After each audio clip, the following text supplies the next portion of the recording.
Merci de nous choisir pour vous informer. Bienvenue à l'actualité internationale sur Kivu Morning Post. Le chargé d'affaires de l'ambassade des États-Unis à Kinshasa, Marc Kari, a rencontré le président de la CENI, Denis Kadima Kazadi, le 23 mars 2026. Il a affirmé que la RDC reste un partenaire stratégique pour Washington. Selon lui, l'évolution du processus électoral en RDC est observée avec une attention particulière par Washington qui soutient les institutions congolaises dans cette phase cruciale. J'ai eu un entretien avec son Excellence, le président de CENI, ce matin, et il m'a expliqué le rôle de CENI dans la gestion des élections en RDC. Et comme vous savez, la RDC est un partenaire stratégique pour les États-Unis et c'est important aussi que la RDC est un partenaire démocratique. Nous sommes très intéressés par le rôle de CENI. C'était un entretien fructueux. Toujours à l'international, lors de la 10124 séance du Conseil de sécurité sur l'Ukraine le 23 mars 2026, la RDC demande la cessation des hostilités, le respect du droit international humanitaire et la protection des civils. La déclaration lue par l'ambassadrice Jocelyne Kabengele Kungula insiste sur la nécessité d'un cessez-le-feu durable et crédible, seule voie vers une paix juste et durable. La parole est maintenant au représentant de la République démocratique du Congo. Monsieur le Président, Monsieur le Secrétaire d'État adjoint des États-Unis d'Amérique, M. Christopher Orlando, nous vous saluons et nous vous souhaitons la bienvenue parmi nous. La République démocratique du Congo salue la convocation de cette réunion qui nous permet de poursuivre nos échanges sur la situation en Ukraine à la lumière des développements récents. Nous tenons à remercier Mme Rosemary DiCarlo ainsi que M. Tom Fletcher, respectivement secrétaire général adjoint des Nations Unies aux affaires politiques et aux affaires humanitaires pour leurs exposés.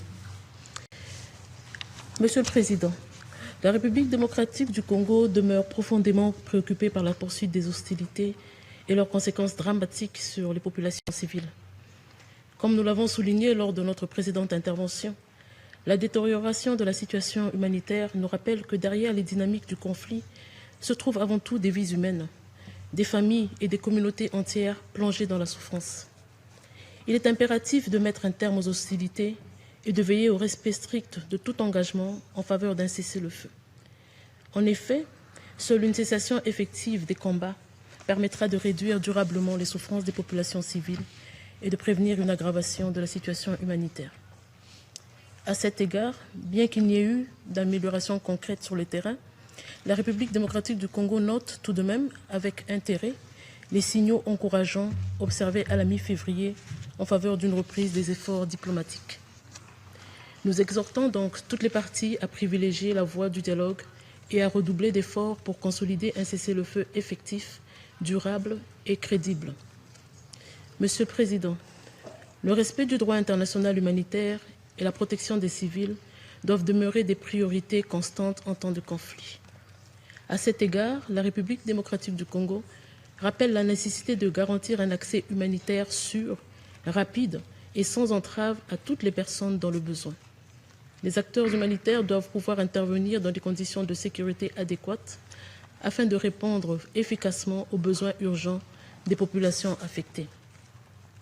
Nous réitérons également notre vive préoccupation face aux attaques visant des infrastructures civiles, en particulier les installations énergétiques, dont la dégradation affecte directement les conditions de vie des populations et compromet leur accès aux services essentiels.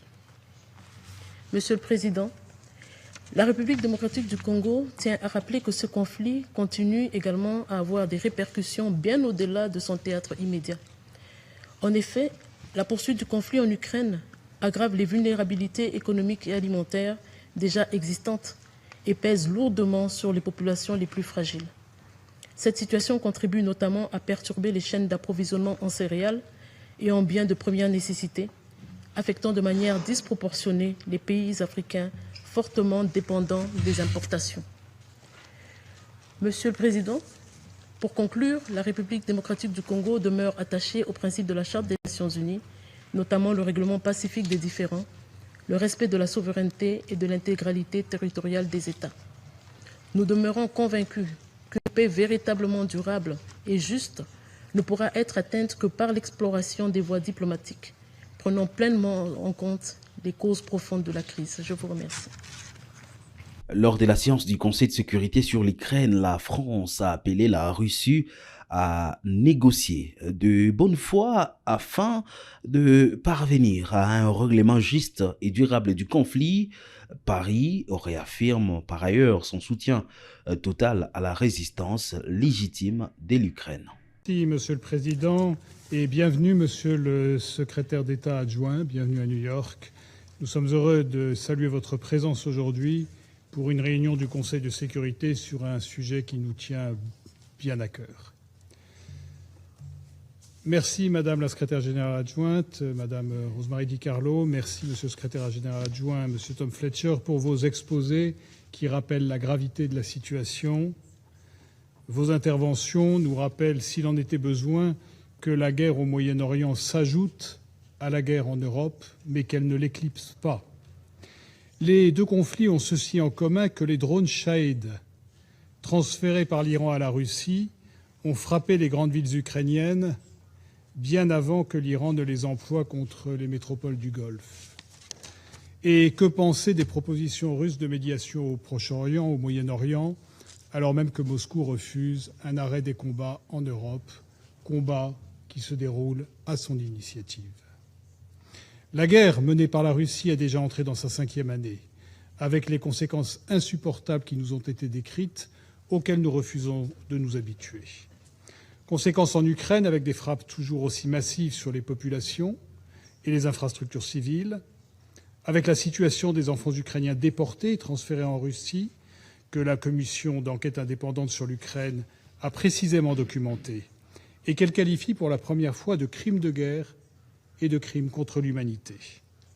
Faut-il le rappeler, cette guerre, c'est un agresseur et un agressé. C'est une guerre sur le territoire de l'Ukraine, dans laquelle l'Ukraine résiste pour défendre son indépendance et sa souveraineté. Conséquence également pour l'ensemble du globe, avec le recours au recrutement par Moscou d'hommes issus de 17 pays d'Afrique, d'Asie, d'Amérique latine et du Moyen-Orient, afin qu'ils viennent rejoindre leurs forces armées et combattre sur le front ukrainien. Tout ceci est également documenté par la commission d'enquête indépendante qui indique, et je la cite, qu'une grande partie d'entre eux ont été trompés et attirés par des promesses d'emploi civil. La Russie continue à faire le pari funeste d'une guerre sans fin en Ukraine. Elle refuse de s'engager de bonne foi dans une négociation et elle poursuit les mêmes objectifs maximalistes qu'au début du conflit, en dépit de mois de discussions, notamment avec les États-Unis. La Russie fait le pari d'un épuisement de l'Ukraine et de ses partenaires. Elle se trompe. Sur le front, les forces russes stagnent quand elles ne reculent pas face aux forces armées ukrainiennes. Notre soutien à l'Ukraine ne faiblira pas, car il y va de la défense du droit international, des principes de la Charte des Nations unies et de la sécurité de l'Europe dans son ensemble. Monsieur le Président, notre cap est clair, celui de la poursuite du soutien légitime à l'Ukraine, qui se défend vaillamment, et du nécessaire maintien de la pression, notamment économique, sur la Russie.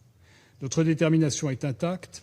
En témoigne l'arraisonnement en Méditerranée vendredi par la marine française d'un autre navire de la flotte fantôme russe participant au financement de l'effort de guerre de Moscou et faisant courir des risques sécuritaires et environnementaux aux États côtiers. Un an presque, jour pour jour, après que l'Ukraine a accepté, à Jeddah, à la demande des États-Unis, un cessez-le-feu immédiat et sans condition, nous appelons la Russie à enfin accepter pour elle-même ce cessez-le-feu qu'elle a proposé pour le Moyen-Orient. Le secrétaire général des Nations unies, la grande majorité des États membres issus de tous les continents et la résolution adoptée par l'Assemblée générale le 24 février dernier le demandent sans ambiguïté. Monsieur le Président, la France est en faveur des négociations et elle invite la Russie à saisir de bonne foi cette main tendue à l'initiative des États-Unis pour arrêter les combats au lieu de s'acharner à les prolonger par des manœuvres dilatoires qui ont trop duré. Nous soutenons ces efforts de paix. Nous sommes prêts à un dialogue de bonne foi, comme nous sommes prêts à garantir la sécurité de l'Ukraine sur le long terme avec la coalition des volontaires.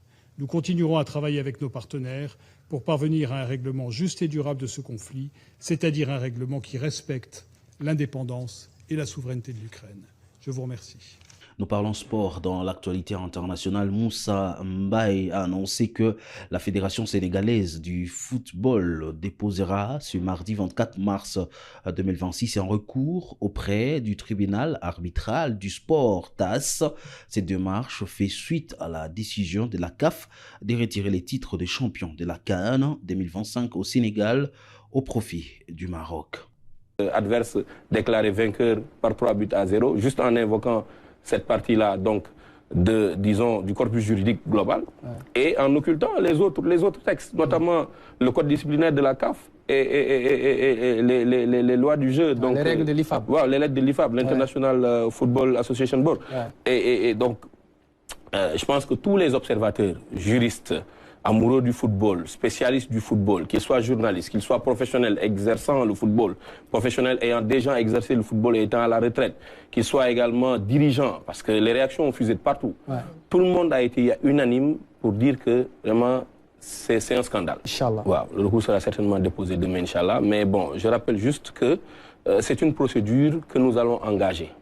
Bon, donc nous avons des nouvelles mais nous avons les communications officielles de la Fédération sénégalaise de football. Donc nous n'allons pas agir avec émotion, nous allons agir vraiment de manière très froide, très lucide pour porter au mieux les intérêts du Sénégal. Et c'est par là que nous allons mettre un point final, mesdames et messieurs, à l'actualité internationale sur Kivu Morning Post. Merci à vous de l'avoir suivi.